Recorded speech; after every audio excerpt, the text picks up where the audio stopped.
kita adalah kalau berkuasa, kita tangkapin semua ini orang-orang penjara-penjara. Kita masukkan mereka ke penjara, ke pulau-pulau, buru pulau apa kita kasih bila perlu nyamuk malaria yang banyak di sana.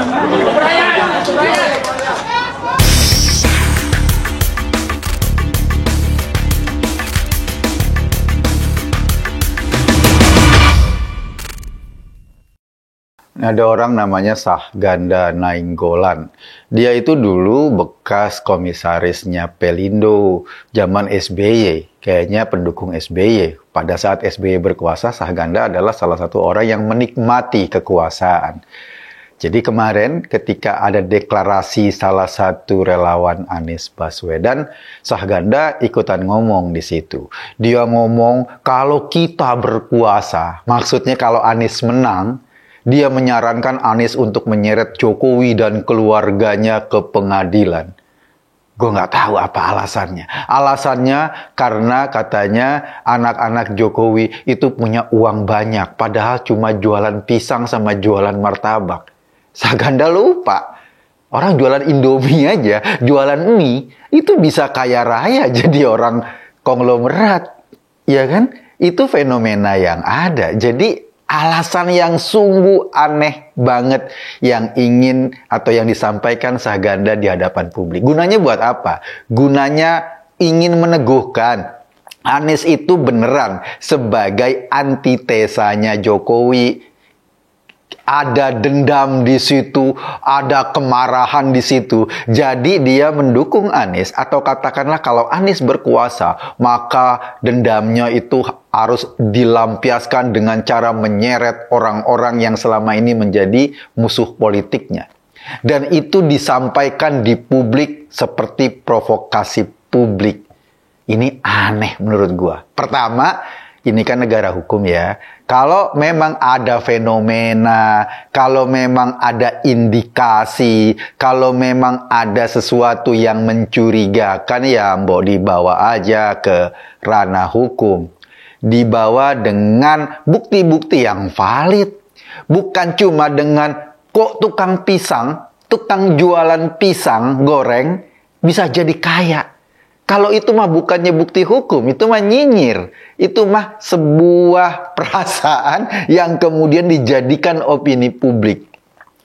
Kalau memang suasana dukungan atau fenomenanya seperti itu, kita jadi mengkhawatirkan apabila orang kayak Anies berkuasa. Lo bayangin kalau orang-orang kayak gini ada di belakang itu, kekuasaan cuma digunakan untuk memberangus orang lain. Kekuasaan cuma digunakan untuk melampiaskan dendam. Kekuasaan cuma digunakan untuk mempersekusi orang-orang yang berbeda. Ini kan luar biasa. Bahwa kalau ada korupsi kita setuju. Siapapun orangnya, mau presiden, mau wakil presiden, mau gubernur, ya harus diusut. Jokowi fenomenanya aja belum ada. KPK juga ya sama sekali nggak ada fenomena hukum apapun. Kenapa dia nggak ngomong mendesak KPK untuk terus melanjutkan kasus Formula E yang melibatkan Anies Baswedan misalnya? Atau kenapa dia nggak ngomong untuk mendesak kasus pengadaan tanah untuk rumah DP 0% yang banyak orang juga yang sudah terlibat dan sudah dijatuhi hukuman? Itu malah jauh lebih clear. Karena fenomenanya jelas, kerugiannya jelas. Kan tinggal ditelusuri aja. Tinggal dilihat aja bagaimana prosesnya. Kok tiba-tiba melompat pada orang atau pada sosok yang sama sekali nggak ada fenomena, sama sekali nggak ada kasus. Modalnya cuma tukang pisang, tukang martabak, kok duitnya banyak. Cara berdagang anak-anak muda ini memang berbeda dengan orang-orang zaman old gitu loh. Orang-orang zaman dulu, mereka berpikir tukang pisang goreng itu kayak mak-mak di pinggir jalan yang ngegoreng pisang. Nggak begitu cara berdagangnya. Anak-anak muda jauh lebih kreatif, jauh lebih inovatif dalam menciptakan produk, menciptakan brand, bagaimana memasarkan lewat pasar-pasar daring. Itu jauh lebih kreatif sehingga menghasilkan hasil ekonomi yang jauh lebih besar. Kalau itu menjadi alasan Anies berkuasa, Kalau Anies berkuasa, dia harus begini, harus menghancurkan orang lain, harus menyeret orang ke penjara, kalaupun nggak ada bukti hukum yang konkret. Ini kiamat buat bangsa ini. Kiamat buat negara ini. Karena seolah-olah kekuasaan mau digunakan untuk cara-cara yang biadab.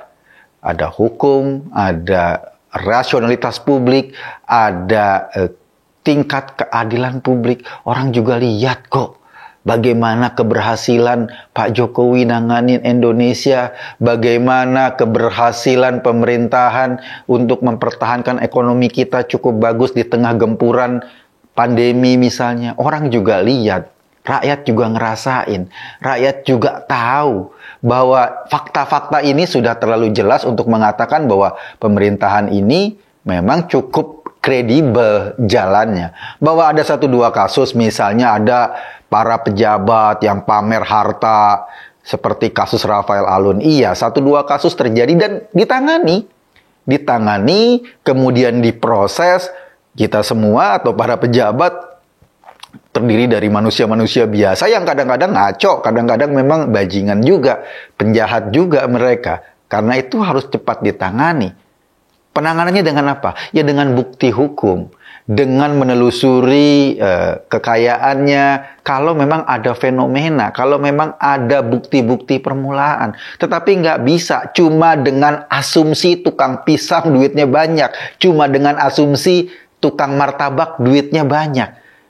Kalau hukum dijalankan dengan asumsi dan dendam kayak gitu, lo bayangin gimana bahayanya kalau Anies Baswedan benar-benar berkuasa di Indonesia. Berapa orang yang akan merasakan kesadisan kekuasaan dengan cara-cara yang seperti itu.